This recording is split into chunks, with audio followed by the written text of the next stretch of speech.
一份新的报告显示，一些全球最大的太阳能公司与中国政府合作，从东突厥散吸收工人。这些计划通常被视为强迫劳动的危险信号。美国地平线咨询公司的一份报告显示，东突厥散不断壮大的太阳能技术行业与中国广泛的劳务派遣计划有关，其中包括适合有据可查的强迫劳动模式的方法。据专门从事中文研究的地平线咨询公司称，报告中将保利协鑫、东方希望集团、大全新能源公司、新特能源公司和金科能源等主要太阳能公司列为使用某些强迫劳动的迹象。尽管许多细节尚不清楚，但这些迹象包括接受在中国政府的帮助下从东突厥散某些地区转移来的工人，以及让工人接受军事式培训，目的可能是向中国和共产党灌输忠诚度。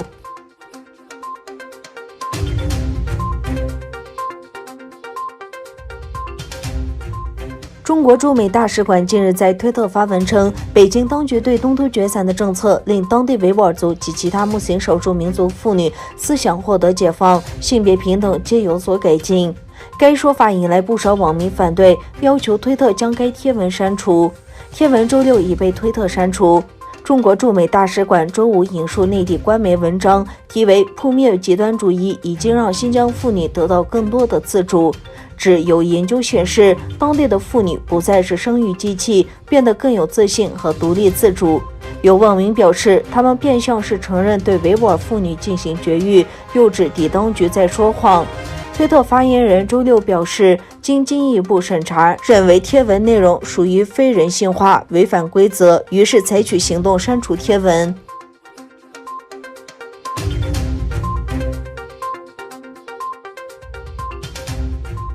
在世卫组织总干事谭德塞对中国人为授权让国际专家团进入武汉病毒起源展开调查表示非常失望之后，中方周六表示已经做好了准备，但称具体的时间正在确定中。中国政府周六证实，世界卫生组织派专家前往武汉调查武汉病毒疫情源头一事仍在筹备中。周六，中国国家卫生健康委员会副主任曾益新在记者会上说，具体的时间正在确定中，我们这边已经做好了准备，只要这些专家办好手续，确定了行程，我们就一起去武汉开展调查工作。此前，世卫组织罕见地对这个计划已久的调查活动遭到一再拖延，发出了批评的声音。世卫组织总干事谭德塞周二表示，对中国人为授权让国际专家团进入中国对武汉病毒起源展开调查感到非常失望。中国外交部发言人华春莹在6日的例行记者会上说，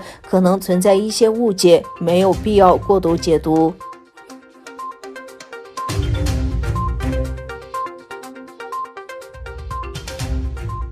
对于推特封杀美国总统特朗普账户，前美国驻联合国大使黑利称，让人闭嘴，甚至是美国总统，中国才这样做，而不是我们的国家。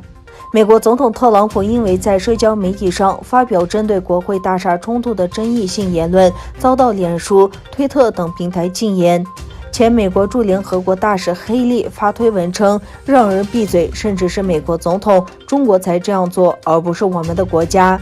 经过美国国会中期疑议之后，推特终于决定与美国总统特朗普闭面，宣布永久停用账户，连特朗普利用官方账户所发的推文都被秒速删走。社交媒体巨头脸书也宣布禁止特朗普使用旗下的脸书和 Instagram 服务。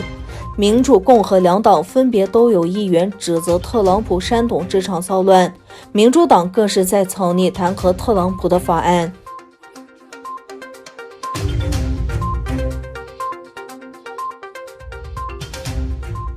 美国国务卿蓬佩奥解除美国与台湾关系中的自我限制。美国国务卿蓬佩奥星期六发表声明，解除美国与台湾关系中的自我限制。蓬佩奥在声明中说，台湾是个充满活力的民主政体和美国可靠的伙伴，但国务院几十年来设立了复杂的内部限制，来管理我们外交官、军人和其他官员与台湾对等人员的互动。美国政府单方面采取这些行动，是试图安抚北京的共产主义政权，以后不会再这样了。声明指出，美国政府与世界各地的非官方伙伴保持交往，台湾也不例外。美国国务卿蓬佩奥1月6日通过声明宣布，美国驻联合国大使克拉夫特将访问台湾。中国外交部表示，中方对此坚决反对。